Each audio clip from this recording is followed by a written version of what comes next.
Ya. Ustaz, tadi disampaikan tentang hati Rasulullah SAW yang dibersihkan oleh Jibril alaihissalam. Yang dimaksud hati di sini adalah jantung atau liver. Liver gimana ya? Hah? Liver gimana letaknya? Di sini. Kalau jantung gimana? Kalau perbedaan dengan jantung hati apa? Maka dalam bahasa Indonesia kan rancu. Jadi hati itu bisa berliver. Nah, kalau liver di mana ya, kawan? Itu masuk dalam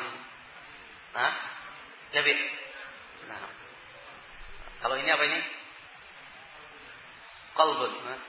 Orang misalnya kesini enggak? Subhanallah atau Subhanallah. Ya Subhanallah. Saya cari levernya di sini ya. Ibnu Qayyim rahimahullah taala punya paparan yang sangat indah tentang masalah ini. Ketika beliau membahas tentang hubungan antara otak dan hati. Dan disyaratkan barakallahu fikum dengan barakallahu fikum disyaratkan di mana? Di mana ini? Masya Allah, di jantungnya. Nah, paparan yang sangat baik sekali sebagaimana beliau secara ringkas. Kan kita menyatakan, apa kamu tidak berpikir? Kenapa ini? Apa kamu dengan kita misalkan di mana? Kepala. Tapi dalam Al-Quran, "Annahum qulubun la yafqahuna biha." Apakah mereka tidak memiliki hati yang dengannya mereka bisa memahami? Di mana berarti yang bisa memahami yang mana? Ini atau ini? Kalau kita marah, gimana ya? Faham gak kamu? Atau faham gak kamu? Gimana ya kamu? Barakallahu fiik. Nah, gambaran yang ringkas bahwa untuk meringkaskan ya, bisa membaca nanti keterangan yang Ibnu Qayyim barakallahu fiik. Otak itu adalah bagian daripada akal.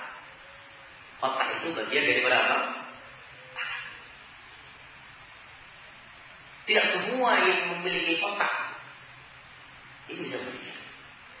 Kalau dikatakan pasti otak ini adalah alat untuk memahami, dan setiap otak pasti bisa memahami. Lalu bagaimana otak ayam? Otak udang di mana ya, kawan? Barakallahu fiikum. Otak sapi di mana? Sapi siapa bisa memahami? Ayam bisa memahami. Ini gambaran yang ringkas dari keterangan Al-Imam Al-Bukhari yang artinya ada keterkaitan sebagaimana sungai dengan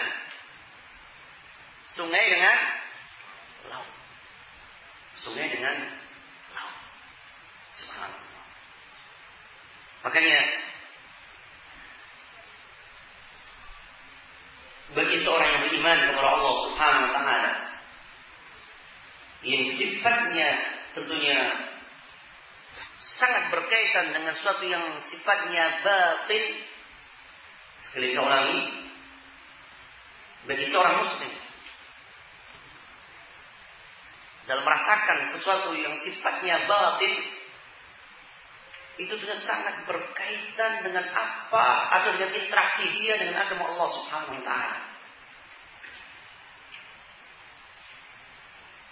Contohnya,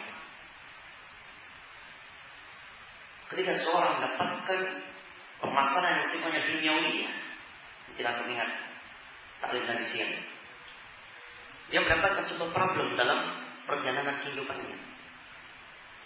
Ketika satu tahu dia di mana dia mengembalikan sebuah permasalahan, bagaimana caranya dia menempuh sesuatu yang asbabnya duniawi, diikuti dengan dia bertawakal kepada Allah,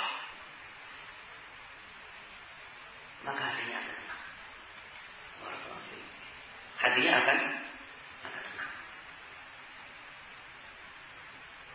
Tapi ketika dia mengalami problem dalam kehidupannya, dia hanya mengetahui bahwa yang menyelesaikan masalah hanya dengan konsep-konsep duniawiyah, maka tatkala dia gagal, apa jadinya ya kawan?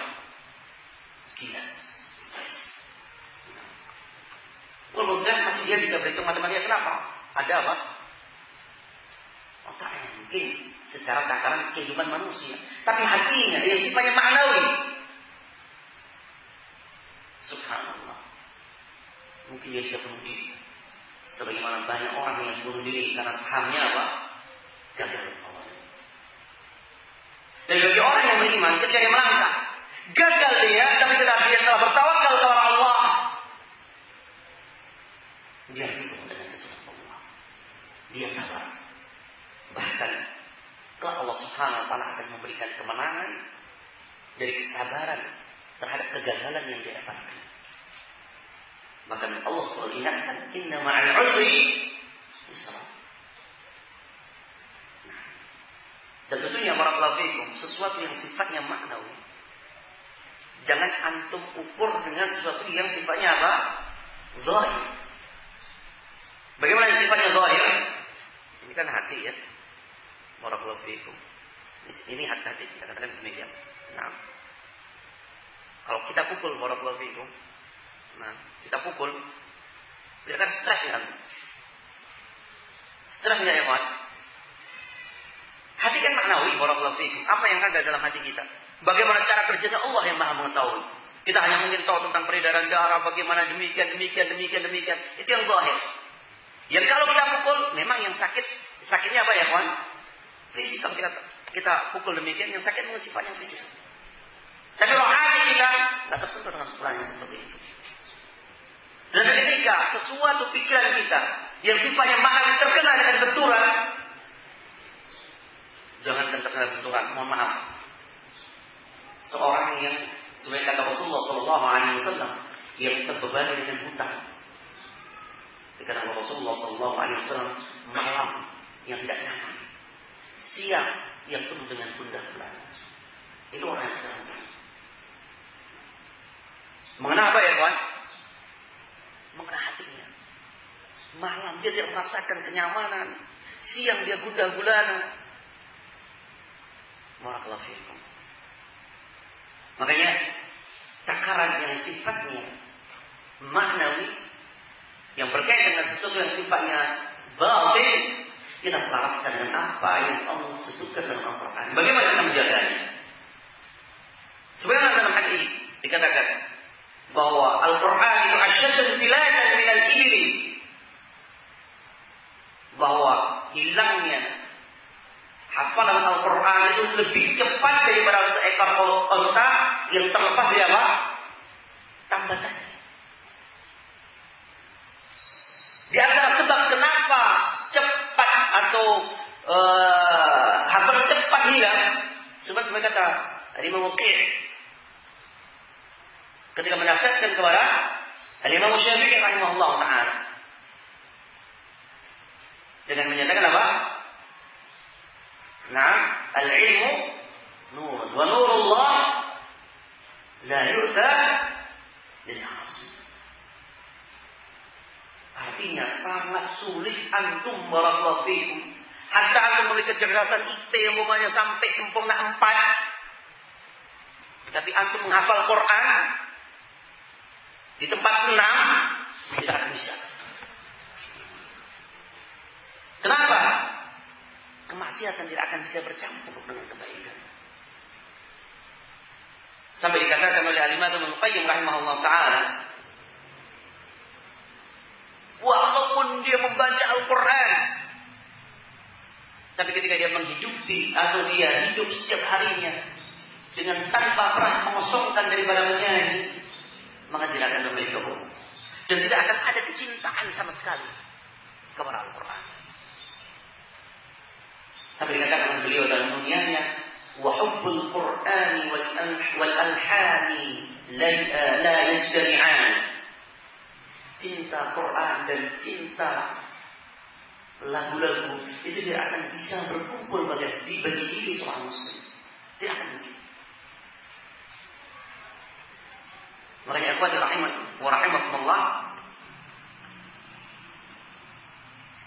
apa yang disebutkan oleh Rasulullah SAW yang sifatnya sekali lagi zahir, kita berinteraksi dengan apa yang disebutkan dalam hadis. Contohnya lagi alam barzakh. Kalau kita bongkar alam barzakh, kita dapatkan apa ya kawan? Ada bukti yang utuh. Dan karena mereka di antara dua. Tidak ada yang ketiga. Antara na'imul qabr dan apa? Adabul qabr. Tidak ada grup yang ketiga. Gentayangan tidak. Nah, antara dua. Yaitu apa ya kawan? Na'imul qabr atau apa? Adabul qabr. Tidak ada gentayangan. Yang gentayangan syaitan. Sebenarnya hadis. Dan hadis yang diriwayatkan dalam Bukhari, kalau sudah sore itu syaitan mulai bergentayangan. Maka Rasulullah SAW tutuplah pintumu dengan baca bismillah, masukkan anak-anakmu ke dalam rumah, tutup tempat-tempat air minum, tempat-tempat air dengan membaca bismillah. Karena waktu itu adalah waktu gentayangannya siapa? Syaitan, bukan ruh. Itu bukan orang-orang yang telah. Mereka bisa berinteraksi dengan sesuatu yang gaib, dengan kita berupaya memahami secara zahir. Kita letakkan kekuatan yang bisa yang memiliki kepekaan dalam menangkap suara langkah daripada kaki tersebut bisa terdengar umpamanya dengan alat yang kita ciptakan. Kemudian kita masukkan ke kuburan. Ada orang wafat kemudian dikuburkan, kemudian kita masukkan, kita dengarkan untuk mendengarkan apa yang terjadi pada alamul barzakh. Apa yang terdengar ya kawan? Bincangkan. Barakallahu fikum.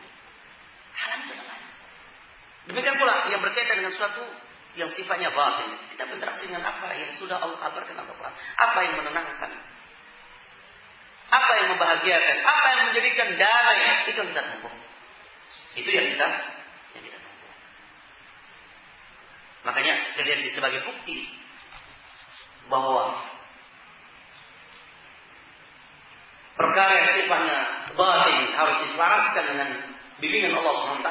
Sebenarnya kekuatan dalam hafalan Al-Quran.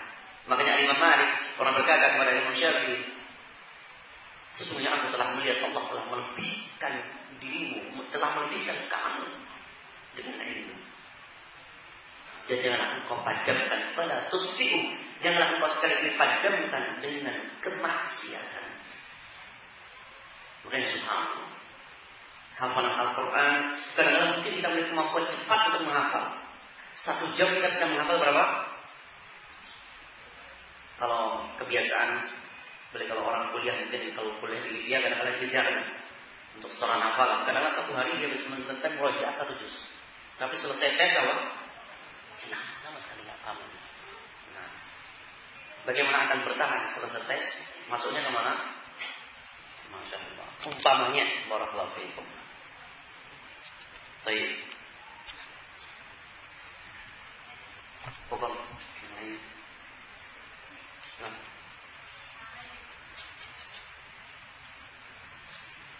Langsung punya pertanyaan. Ya. Ya. Yang ingin menanyakan terkait dengan pendalilan peribadatan pada saat Rasulullah waktu kecil ya. Yang biasa kita dengar adalah pada saat Rasulullah sudah diangkat jadi nabi ya. Ya. Tapi pada saat Rasulullah masih kecil itu seperti apa ya pendalilan atau periwayatannya? Dan kalau misalnya itu misalnya periwayatannya oleh sahabat, kira-kira sahabat siapa yang paling banyak mengawinkan kehidupan Rasulullah? Baik, barakallahu fiikum. Kendala di dalam tarikh khususnya sirah ini memang kendala periwayatan. Sehingga terjadi khilaf di kalangan para ulama, apakah dalam tarikh dan sirah itu disyarat thiqatul rawi atau thiqatul ruwah riwayat kama fi riwayat hadis. Artinya para ulama itu ada perbedaan pendapat. Apakah disyaratkan dalam penukilan sebuah riwayat, yaitu riwayat dalam artian kisah, tarikh ataupun sirah Nabi, itu harus dihukumi dengan sebagaimana periwayatan sebuah hadis. Kalau periwayatan sebuah hadis kan perlu dilihat. Ini satu rawi, siqah atau tidak, dhaif atau siqah, lainul hadis atau saduq. Itu kalau hadis. Nah, apakah tarikh dan sirah juga wajib untuk kita perlakukan seperti ini? Ini ada khilaf. Sehingga kalau diperlakukan seperti ini, akan sangat banyak sebuah periwayatan yang asalnya ijma itu ada,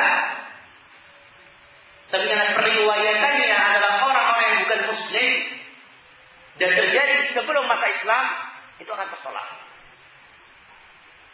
Karena biasanya orang-orang Arab pada waktu itu, mereka itu menukilkan apa yang terjadi di masa mereka dengan syair. Menukilkan dengan apa contohnya? Dengan syair umpamanya. Atau dengan amsal. Itu dengan untayan-untayan berhikmah. Atau barakallahu fikum, mereka kala tuliskan dalam pelepah-pelepah korma. Itu biasa orang-orang Arab pada waktu itu. Dan betapa banyaknya Imam Ibnu Qayyim ataupun para ulama yang lainnya kadang-kala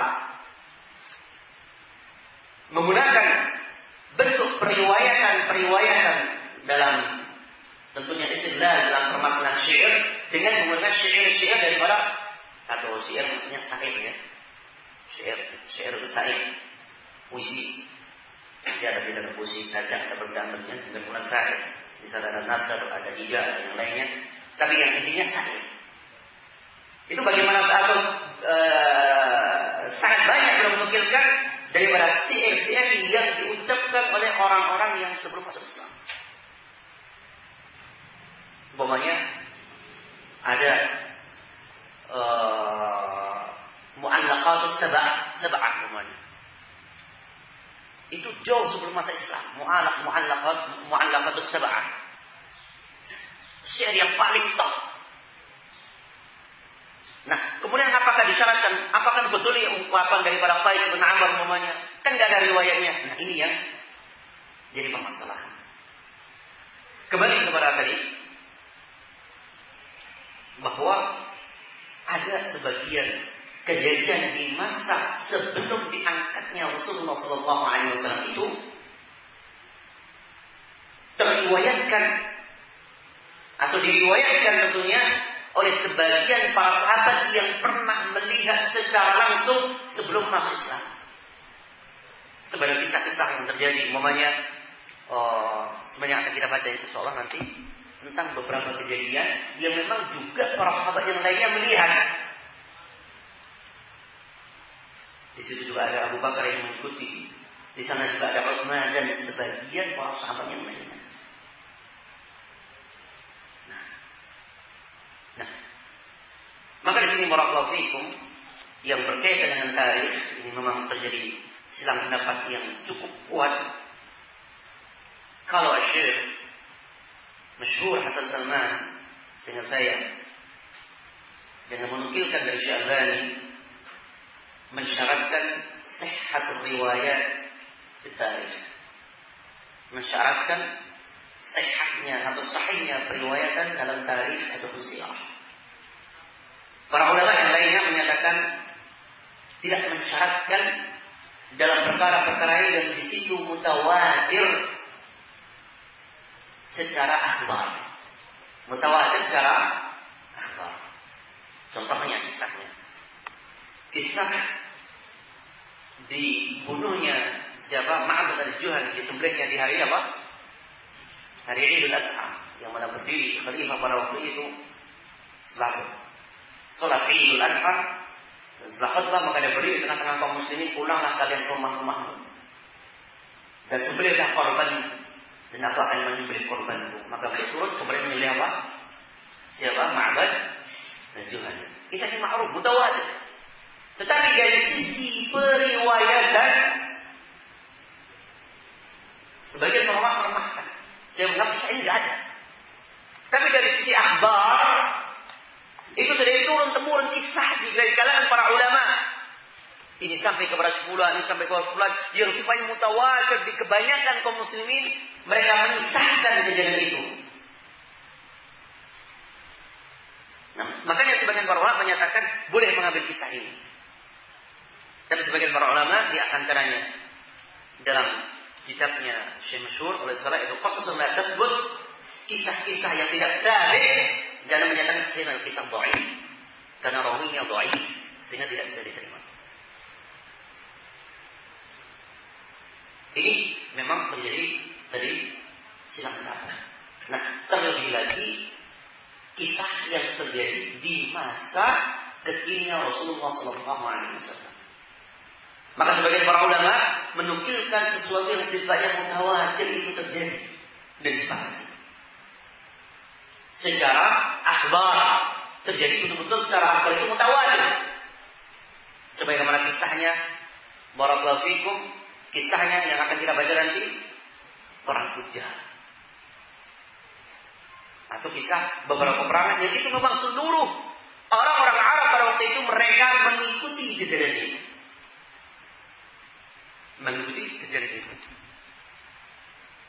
Atau kemudian juga barakallahu fikum tentang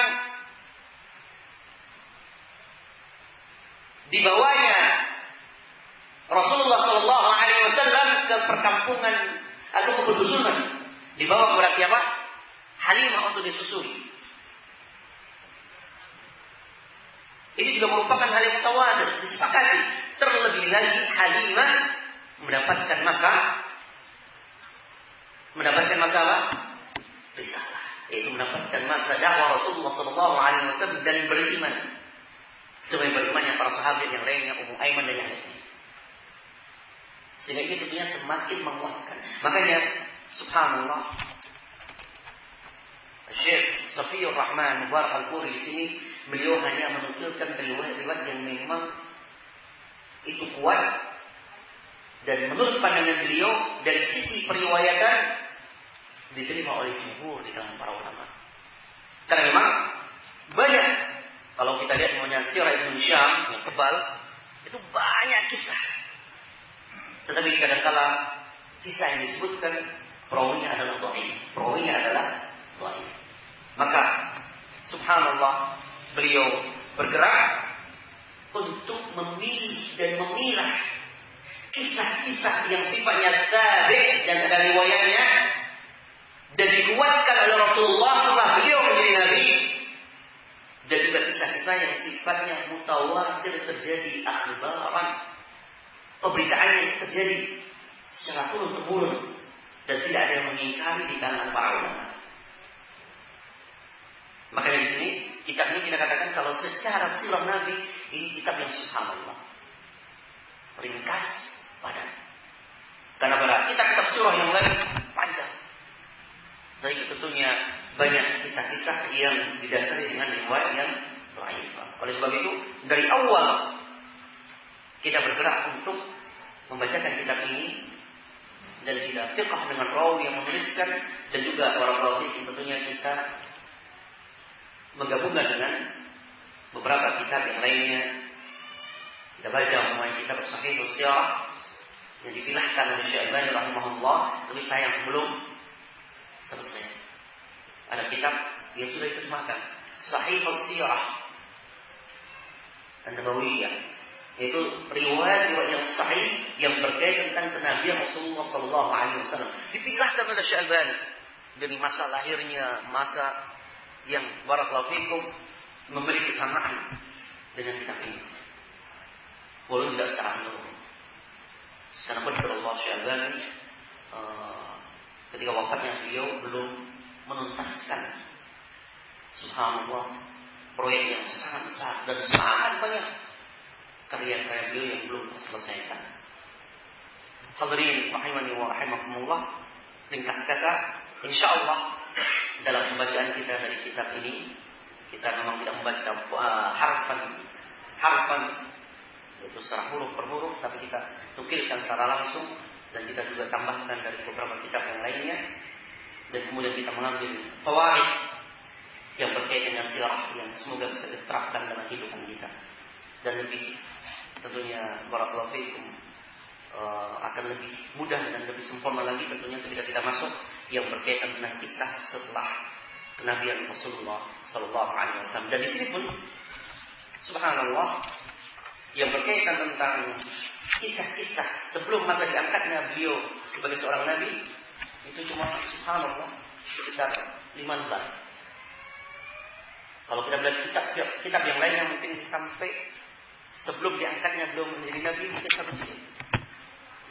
Tapi di sini tidak lebih daripada 6 lembar tentang kisah Rasulullah SAW dari masa kecil, masa anak-anak yaitu balita, masa mumayyiz, kemudian insyaallah tahap depan yaitu masa remaja. Karena masa dewasa beliau adalah masa menyambut nubuwah atau masa kenabian, diangkatnya beliau sebagai nabi. Wallahu a'lam bishawab. Mungkin cukup dan insyaallah kita lanjutkan pada pertemuan yang akan datang. Aku qouli hada subhanallah wa bihamdihi asyhadu an la ilaha illa anta astaghfiruka wa atubu ilaik.